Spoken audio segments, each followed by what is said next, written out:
Street cred sports. Street cred sports. I'm crossing over. I'm Euro stepping. Hello, this is Keenan of Street Cred Sports Training, and welcome to another episode of Time to Ball. So I think we're gonna have to do the intro a little bit differently. Okay. It's gonna be, this is Keenan of Street Cred Sports Training, and here's my co-host, Lee Williams. Oh, I'm sorry. I'm gonna let you say your name. No, right? You say it. That's okay. I got to get used to the co-host thing. I'm used to being all on my own on his own island, and now I got another dude who washed up on the same island as I am. I just gotta, hey, you didn't bring no food? We might be here a while, bro.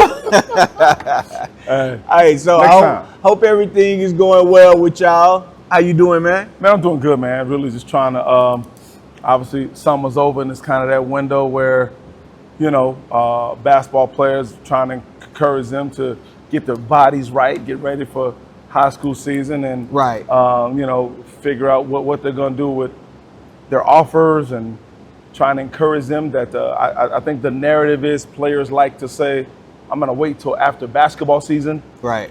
That particular thought process is gone now because of the portal and things of that nature. So yeah, not to really rush your timeline, but you probably need to speed your timeline up and get that thing done possibly in between or before your first high school basketball game. Right. Yeah, now that's deep. I'm in, I can't wait for it to cool down mode because it's been hot. Oh man, it's been way too hot down here. It's my crazy. Goodness. Yeah, so crazy. So refrigerated air don't even work no more. It's too hot for that. For sure. Well, it's supposed to be a cool down, so we'll keep fingers crossed. We'll see how it goes. So look, rather than get all off into what we do, because we can talk for hours, let's get into this stuff. We're going to first get into a topic that's near and dear to your heart. Mm-hmm. First thing we're going to talk about, and it's great, we're going to talk about Shedeur Sanders. Yes, sir. But it's great because we got a chance to see him. Absolutely.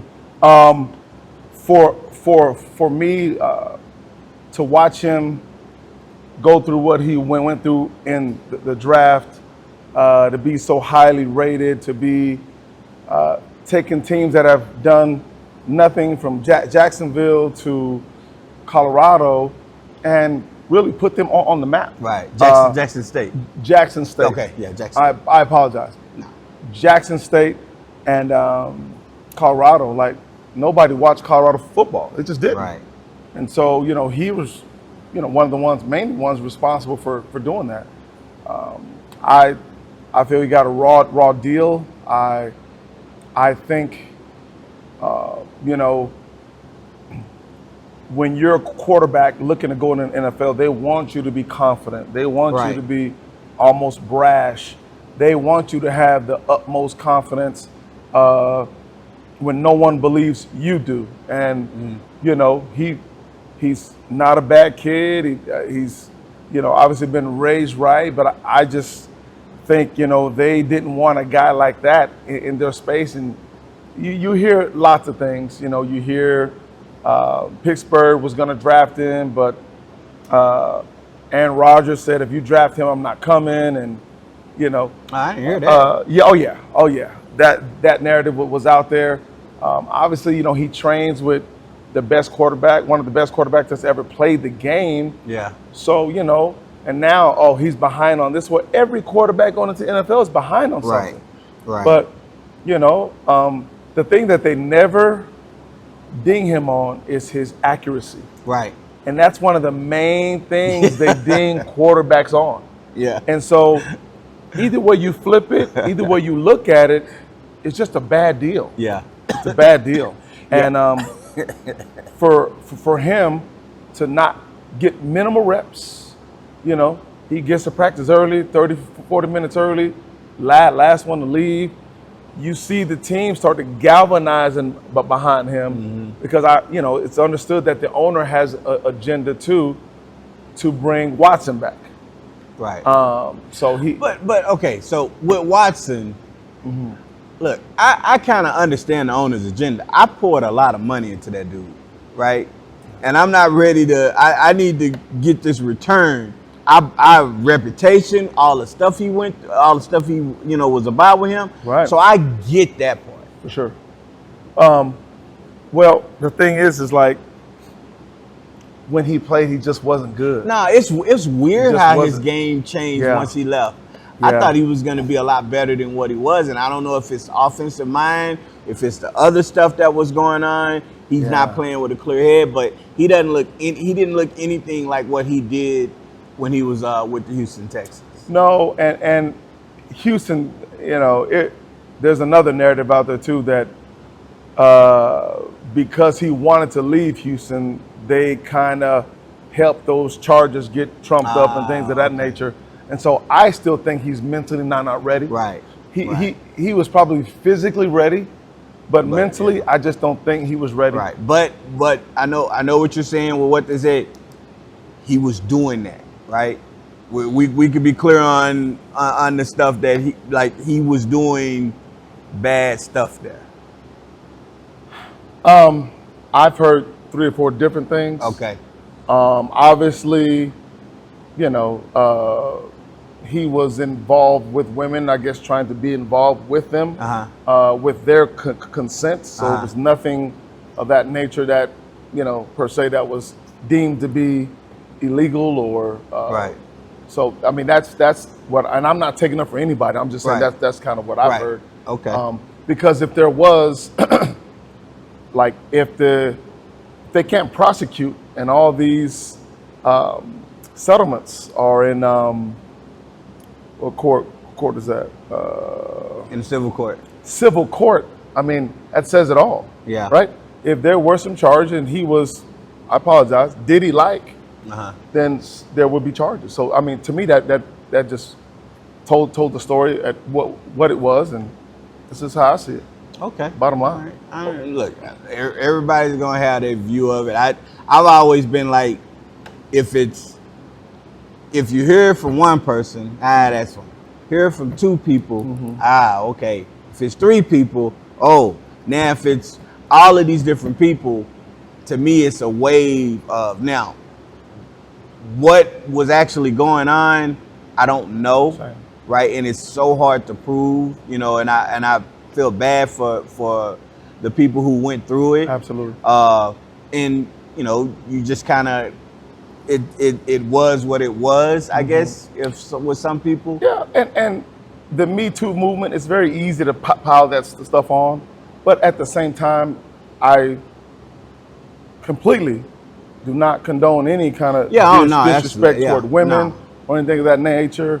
That's just something that I don't vibe with at all. Right. So with that, with Shedeur, it's funny because when you mention, his accuracy, it's like you hear everything. Well, it's accurate. The people's accurate quarterback, their accuracy is good. This is good. So then you have Shedeur who comes in, and it's the reverse opposite. And it's like, yeah, but I thought you wanted somebody to be accurate. Right. Like, he doesn't run. Yeah, but like there's some really great quarterbacks. For the longest, y'all didn't care about quarterbacks being mobile. Right? Now it's like, do we need them to be mobile? Well, you don't have to be the Lamar Jackson mobile, but you can move in the pocket and keep the ball rolling. You can't be a statue. That's the difference. And right? he is mobile. But he is mobile. He ain't Deion mobile. No. And that's funny because you look at it, you're like, well, he should be fast because Deion's that. Like, he's kind of slow. That's mama's jeans. That's mama's jeans. So, for me, it was one game, and like now, I think everybody was looking at all these other, top quarterbacks that were playing to see how they was. Like Jackson Dart had a really good game, right? But then when you strip it down and say, yeah, but Dart's looks to be groomed to be taken over in a year, right? So he's getting first team reps, and as far as I know, he's getting all the requisite things that you're supposed to get. Shedeur ain't get any of that, and he had just as a productive day without getting some of the things that some of the other quarterbacks. So what does that tell you? I really don't know, because you don't know how much Carolina was really trying to pressure, how vanilla, because that's what you hear when they're doing these preseason, they're evaluating other people, so they're being more vanilla out there. You're not trying to do too many, intricate things defensively and offensively. But now I think the pressure is on for other quarterbacks. Right. And for me, that's the narrative that they're going to push. They're moving the goalpost. First, can he play in this system? His dad, can he be coaching anybody else but his dad? And all those narratives. Now it was, okay, the Panthers didn't, play their solid defense. Look, this is the NFL. Right. If you didn't get any of those reps in practice and you get into a game, it's designed for you not to perform well. Right. I mean, you call it what you want to call it. He was set up for failure. You think so? Absolutely. Okay, look. Okay, I'm not gonna. I hear what you're saying. I've heard whatever other people were saying. I think he wasn't going to play much or start this first game, but by virtue of Pickett and Gabriel hamstring getting pulled, I think they had to put him in. Obviously, that's the way I see it. So you know this. You've been around professional sports. You can have a made-up injury.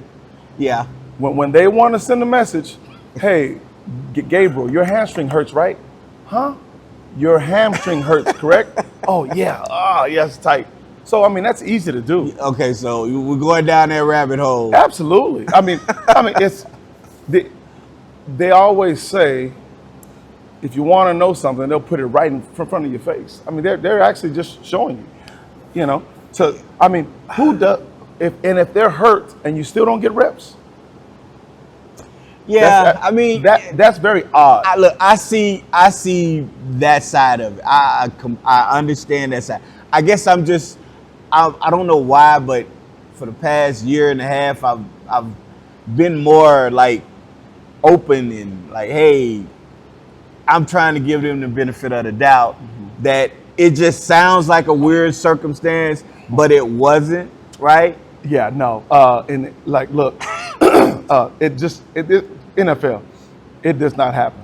No, it just that just doesn't happen. It's very, and media's very careful how they say it. Very careful, because NFL is, you're gonna protect the shield whether you're a player or you have a contract with the NFL, whether that be ESPN, NBC, all those. You got to be really careful what you're saying, and they've been very careful. And so the fact that they're being careful, it is what it is. Right. Well, hey, my understanding, it was the most watched preseason game ever. So people were gonna tune in. You probably had people who were tuning in because they wanted to see him do well. You had people who tuning in to see him fail, and then you had people in other spaces. So I mean, I didn't see the whole game because I was actually here doing training, but I had it on, and I saw some passes. I saw some things he did great. There were some things obviously that he's got to learn from, but he looked really good. He did look poised. He looked really good. And they were saying that he can't play in the pocket. He got sacked. A lot of times you getting sacked is not you, it's your line. Right. And I think the fact that he took so much punishment. I like that. The fact that should tell you he was still standing up and still making those points. That's a great point. Like, dog, so if you don't have most quarterbacks or a lot of quarterbacks, when they're protected, they're really good. Mm-hmm. But when they're not, they're really bad. They're real bad and skittish. He was protected. Sure. He wasn't protected, and he was still dropping dimes. Yeah. Right. Yeah. So that's a great point. That's a great point. I look forward to seeing, because, like I said, shout out to Miss April, and it's a preseason game, but she all on game day. I bet she on game day today, and she wanted Shedeur. She wanted him. Oh, I see. She wanted him. You thought that they were gonna draft him. Yeah. But if Tyler Shuck doesn't perform well, she's gonna be hot. Yeah, she's gonna be hot, and they're gonna be hot saying so it's like all over the country. If your team drafted somebody, before Shedeur and they don't perform well, It's gonna be your bad. base is on your butt about, well, you should have drafted him. It's gonna be you know, bad. it's messed up for Dylan Gabriel as well. It's almost like he's gonna have difficulty because he was drafted before Shedeur. Yeah. And it's not his fault. Well, it's not his fault because he's very bad. He's not a very good quarterback. He's not very good at all. You know, I had just caught some glimpses of his or some video of his. I've seen him play. He's not bad. No. He's not bad. not very good. He's just I not a think good quarterback. I think he's good. I don't think his height is gonna hurt him more than anything. But I don't. If you watch him in his pre-draft workouts, they're bad. Yeah, but you know what, man? They're I hate that kind of. Look, all right. I hate that kind of shit, and here's why. What I don't understand is you can get the measurables, his speed, talking to him, but all you need to do is put the tape on from his season. Mm-hmm. There are some people that just are bad in certain circumstances. They could be nervous.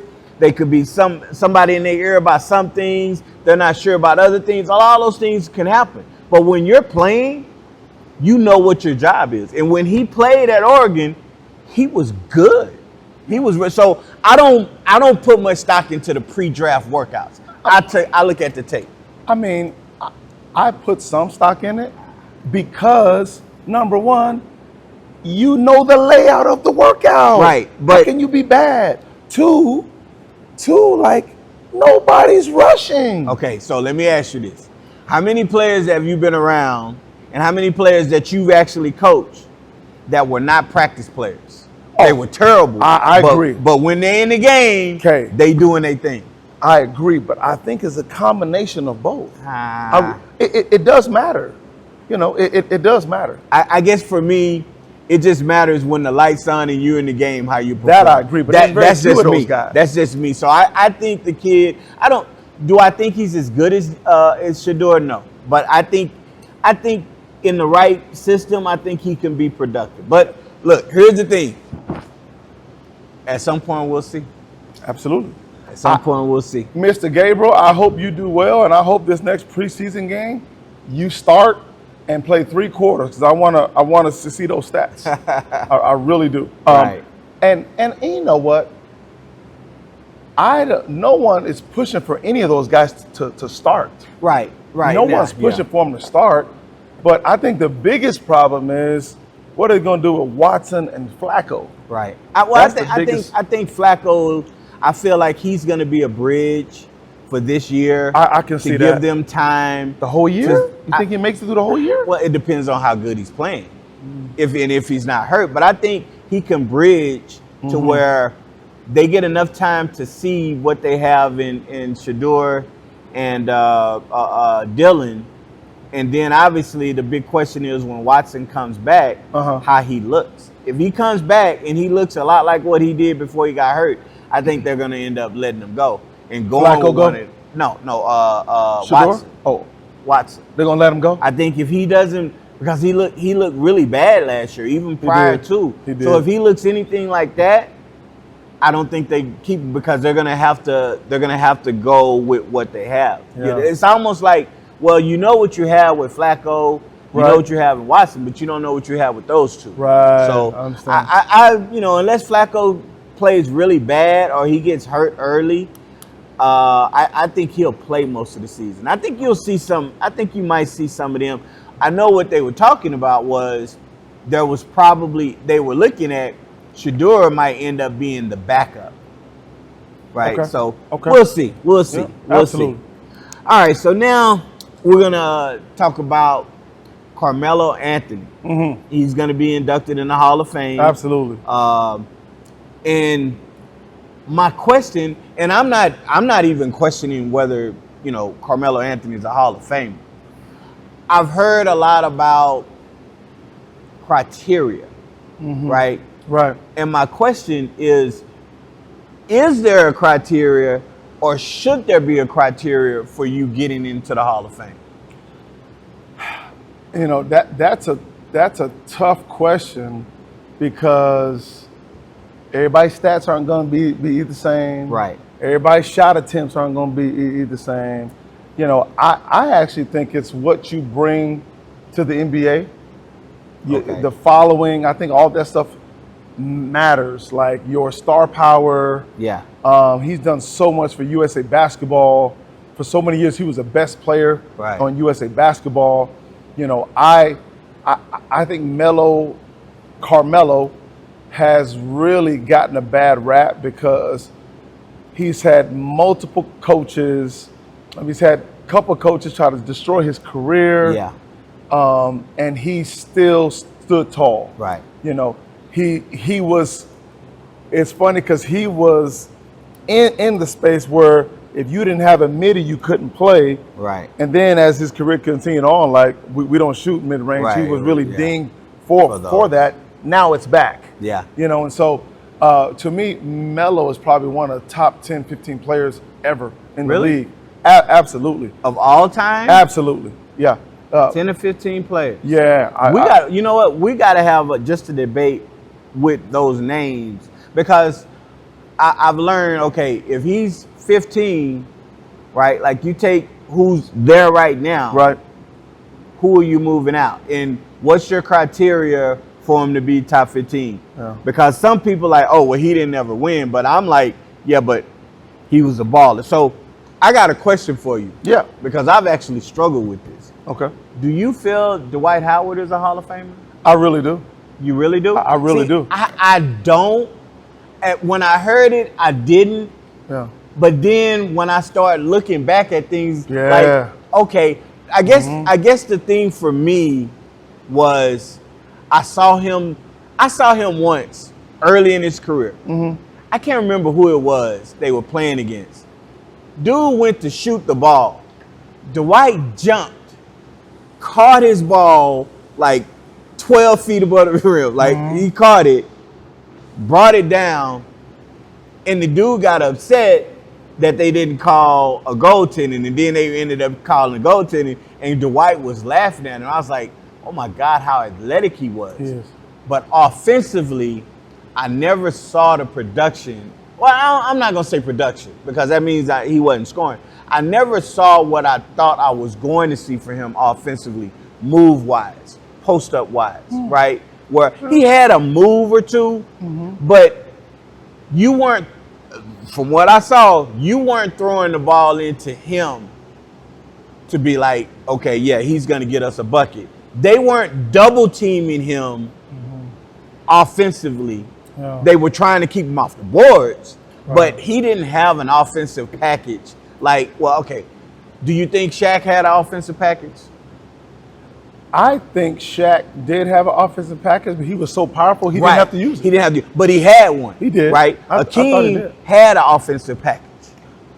Elijah won. Too many packages. Right. Woo. So like that was kind of what I thought. And I was like, yeah, but then, okay, here's been some of my criteria. Okay. My criteria is simply, all right, we can take the fact that whether you've won an NBA championship, but for me, if you're going to be that guy, you have to at least gotten your team to an NBA Finals. He did that. Or I would even say to a Western or Eastern Conference Final. I agree with that. I agree so with if that. you've done that, then to me, I would say, okay, you're a Hall of Fame. You know, doesn't mean that if you didn't, you weren't a good player. You're eligible. But So at least to get me, looked at. you're right. And he's done both of those. Yeah. Carmelo's only gotten to the conference, but you know, those are kind of some of the things, but I've never sat down and wrote all the things. So like with Dwight, I was kind of on the fence, but the more I start to, when I take that out of my head and say, well, why wasn't he better offensively to the tune of he was giving you 30 and 40-something points because he was just that good offensively. Once I took that out of the picture, it's like, yeah, I can see it. And I'll be honest, Dwight put up some numbers. He really did. He had like a running hook. Okay. He had some things. All right, so here he goes. Yeah, let me look up. Here he goes. Let me look up his stats. One thing I'll say about Dwight Howard is that people did not come in that lane when he was there. Right. Yeah. And I'm talking about some of the best players. I'm not being disrespectful, but he had LeBron James shooting jump shots. He really did. D Wade as well. I mean, he was feared. Okay, so throughout his career, the most he averaged point-wise was 22.9. That was 2010 and 2011 with Orlando. Okay. He never averaged more than that a game. Now, let's be honest, for a defensive guy, that's pretty good. But that's what I'm saying. Like, I'm looking at it like, because then I had to think, okay, Ben Wallace, right? Dennis Rodman, they weren't offensive guys, I guess. But they made their bones on being defensive guys, right? I guess I always felt like there was opportunity for him to be more offensive minded. Agreed. And he was never that. But when you put the defensive aspect, that alone. He's there. I've warmed up to it. I've warmed up to it. And he's won a championship. Right. Yeah, I've warmed up to it. He's been to 2. You know, he got his team. So I've warmed up to the idea that he is. Now, do you think there are levels of Hall of Famers? Agreed. Right. Absolutely. Right. There are levels to Hall of Famers. So do you think we need to come up with a criteria, hash some stuff out, and then we can kind of put some stuff? You know what, man? Players are so different, Kay, and you know this as well. Players bring different values. Yeah. They bring so many different things. And so, especially now, this game, you got so many different players that affect the NBA in so many ways. Like, I just don't think it should be you need to have this, and this, you know? Right. And so, you know, I saw, just going back to football for a second, I saw a stat that shocked me. The running back from the Terrell Davis, right? Yeah. Broncos? Yeah. Okay. First 7 years, killer. Well, they pulled up Ezekiel Elliott's stats. And he surpassed him with ease first 7 years. But championships? No. What the offensive philosophy, like, you know, it was about the same. Yeah. But here's the thing. Okay. Ezekiel Elliott was not feared on that run. That's true. Terrell Davis was feared. Well, there was a couple years he was feared. I don't Ezekiel? I don't remember him being feared on, like, okay, you knew he was really good, right? He was really good. But the way they were trying to stop Terrell Davis and that zone blocking scheme, and how he would just, you know, boom, there you go. Yeah. But could that take nothing away from Terrell? But could that be scheme as well? I mean, look, everybody has scheme. Yeah. But at the same time, you see other players playing that scheme, and they ain't having those results, right? You're right. So I think it's fascinating. I think, you know, look, congratulations to Carmelo for making a Hall of Fame career. Absolutely, Melo. I really wish he would have gotten an opportunity to play in an NBA championship just to see, you know, what and where he would have done. And he admitted it. You know, the big three in Miami was originally him. Right. Wasn't Bosh. Right. And so, but I'm actually glad, because I don't think it would have worked as well with him there. Really? Because of the, not to say that he wasn't going, you know, like, look, when you play, you play. Bosh was more passive minded. He was it was like, okay, who's going to be the guy that's going to sacrifice? Yeah, you're right. You're right. And I think in order for it to work, Bosh was the guy who ended up, you know, taking the back seat a little bit more. I see what you're saying. Right. So, all right. So look, we're going to take a break real quick, and then we're going to be back with more. All right, we're back. We were tussling. There was some furniture moving from the last conversation, but we got everything in order. I don't have no black eyes, no scratches. We good. All right, so we're gonna move on to our basketball ideology. The first thing we're gonna talk about is why players clap their hands for the ball when you're playing. It drives me crazy. It drives me even crazier when I'm training, And it's like, why are you clapping the hands for me to throw you the ball? You're the only person in here. We're running this drill for you. You're running off a screen to catch and shoot. No. You don't have to clap, like, pass me the ball. Who else am I going to pass the ball to? Right. It drives me nuts. I actually have no issue with it really? At all. I actually like it. I really do. In a one-on-one space, it's just teaching that player to communicate in a different way and showcasing that they're ready. Okay, all right, I'll buy that. Here's why I have a problem with it and it drives me crazy. Is by virtue of you doing this, if you got open and the defender didn't know you were open, now he understands where you're at, and now he can that open shot that you might have had if you'd have just been there is now a contested shot. Okay, I can see that point, but for me, it's the players that are blind and got their head down and don't want to pass the ball. You expose their lack thereof of passing the ball, and to stop kind of pounding on it and holding on to it. Clapping literally gives them the signal, hey man, enough, come off the ball. Like if somebody drives this wing here, attacks this wing, and the help side comes over and help, and these guys are wide open, you still got players that are shooting. Yeah. So I mean, it is in our organization, it is taught, especially at individual camps, because you got that one kid that's trying to get an offer, and in their mind, I'm going to get this offer by scoring points. So it's bad shots being taken, and at camp, from what I understand now, it's starting to be a little bit better as far as the coaches, people are running the camp, pulling kids aside, says, "Hey man, come off the ball," because it's just bad. Yeah. So it really exposes them, even if they don't pass it, and you're clapping. If you don't clap, people are looking at the ball. They're not looking at you being open. Once you do clap and that person takes a bad shot, everybody in the gym is like, hey, so-and-so's open, right. Even that kid's parents. I just feel like you can get the same result like when you're standing there like this. No, man. And then the ball gets shot and then you run down. It's like you're still on film, you're going to see the same thing. For me, I used to tell guys, hey, clapping your hands, I see you, right? Clapping your hands, I hate it because you're going to help the defense. I'm going to move him away from you with my eyes or what I'm doing, and I know what I'm trying to get to with getting you the ball. But that's your vision. You want to get people the ball. Right, yeah. That's different. People who play with you, when I played with you, I didn't have to clap. I already knew. Yeah. I just knew run and get open, and I'm getting it. Yeah. Right? I mean, you have trained some guards that you've had to get on them about, hey. Yeah.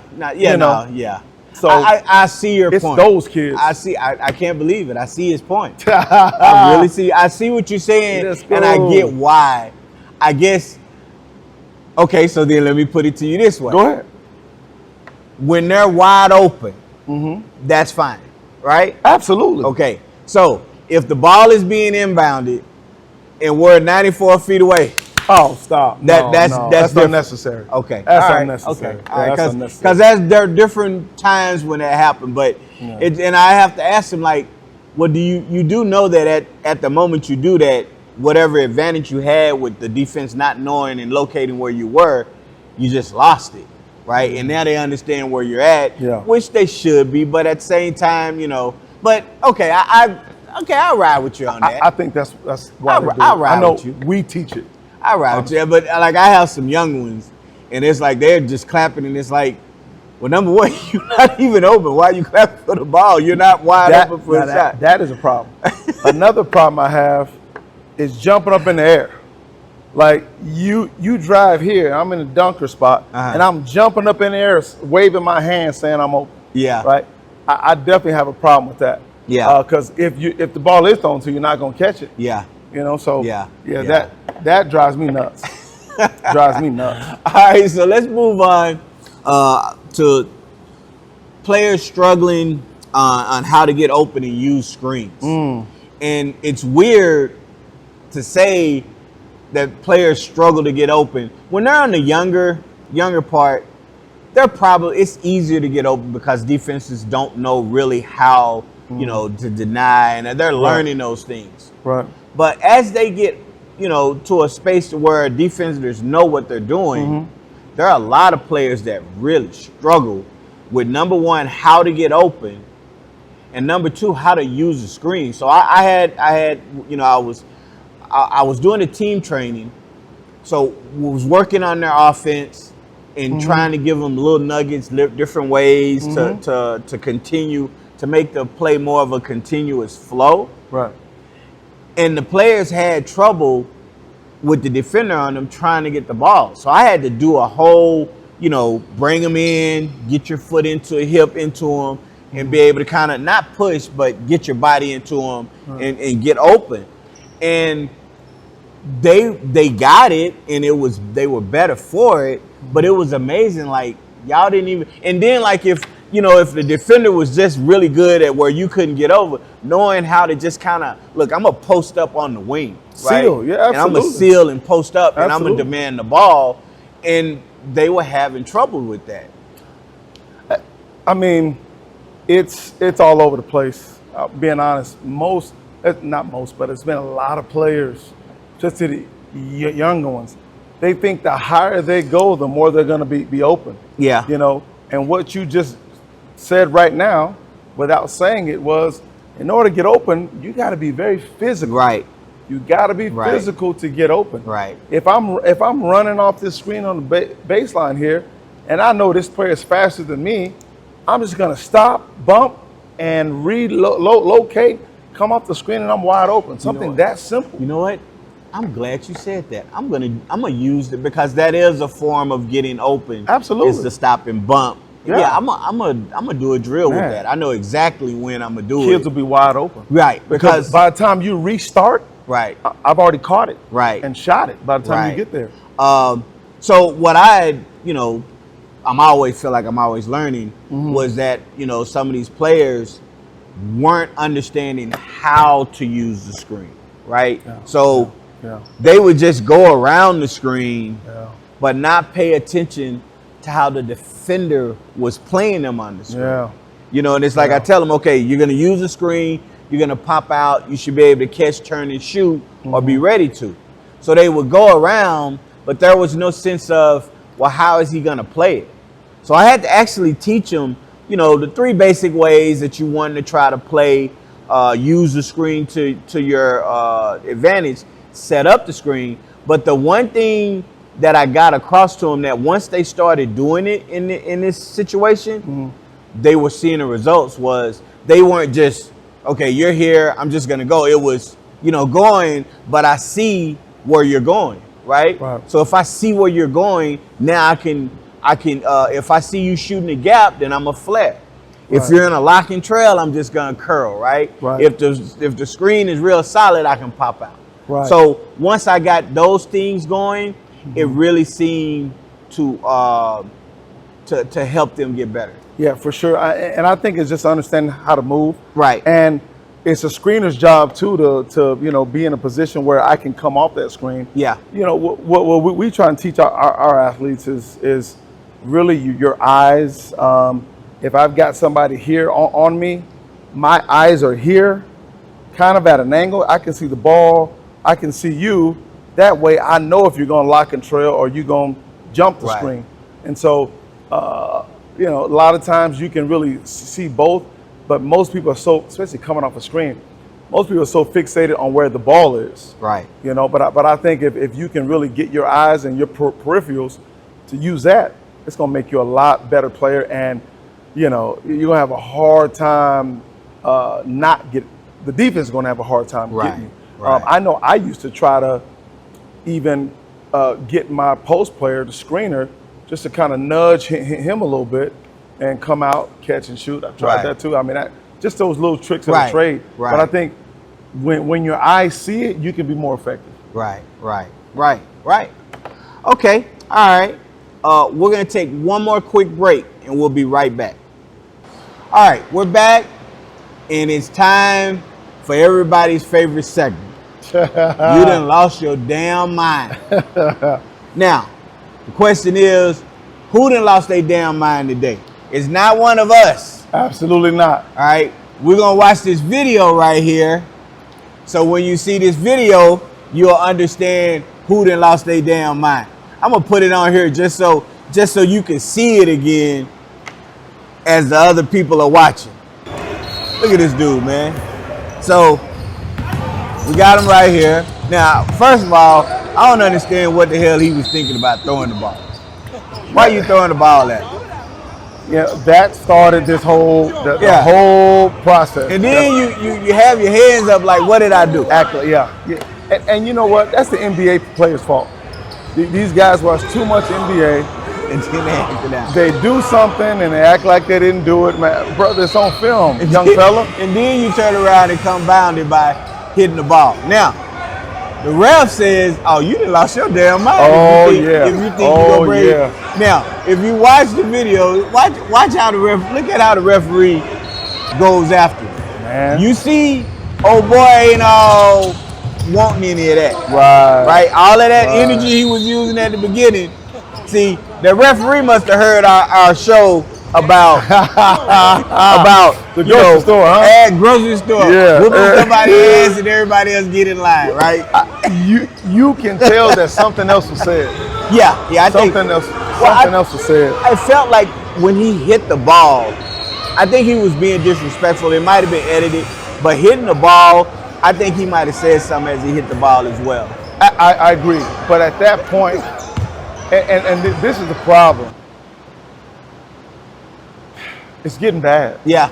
It's just getting bad. Yeah. And more referees need more training, but players need more training as well, how to conduct themselves. Yeah. This is bad. At that point, he's out of the game. Yeah. At that point. And I'm not going to deal with it anymore. What I did like was the other players trying to stop him. Okay? Now, typically, some of the stuff that I've seen the last couple years, where if a ref was approaching that teammate would start jumping that official. Right. But they knew that this gentleman was not playing around. Yeah. He wanted all the smoke and some. He didn't want no smoke. It was already fired. It was grease fire by that time. Oh, for sure. For sure. Fish fire, for sure. He was not trying to bring a fire extinguisher. Yeah, I got gas, brother. No. I got gas. I don't condone it, but I understand it. That gave me less vibes right there. Yeah. That was some less vibes. Yeah. That was some less vibes. So, all right. So, look, that's all we have for today. We hope you enjoyed the show. Remember, like, subscribe, comment, follow on all of the different social media platforms. We are ramping up a lot of stuff, so we're putting more clips out there. So if you think something was cool, share it with somebody. Absolutely. Let somebody know what we're doing. Because, the ink ain't dry on his contract, and I got to pay bills and stuff to keep him over here. Hey, I need y'all to help me out. Okay. Hey, he dangling that carrot. Hey, he moved the goalpost every time we have a show. Moves the goalpost, man. So listen, he is gotten this guy keeps stats. Okay, so I'm gonna need y'all help, and let's be as consistent as possible. Hey, we were supposed to do a review once a year review. Now I'm doing that every 30 seconds. I'm like, oh, okay. I'm over here writing like, I don't think I'm gonna keep him. Then 30 seconds later, I'm finna give him an extension. This guy is worse than an English professor in college. I'm telling you right now, man. Hey, you gotta be on point with this guy. Hey, he keeps receipts in his head too. Fans, and I'm gonna be honest. I'm only on because Mama. I'm only on because Mama. Mama, I appreciate you. Fans, I'm gonna need y'all to step up for me now. Yeah, because he was supposed to. That last episode was supposed to be his last one, and then Mom was like, "Nah, you gotta keep having them on." Hey, if you break it down, I got a 10-day contract. This is my third 10-day contract. So come on, man. Come on, hey. I can't get a 30-day. Give me a 10-day contract, man. Come on. All right, well, we're gonna end it like we always do. If it was easy, everyone would be doing it. We're out. Peace. Street cred sports, say it with your chest. Yeah. Go get it from the net. Street cred sports, okay, that's a bet.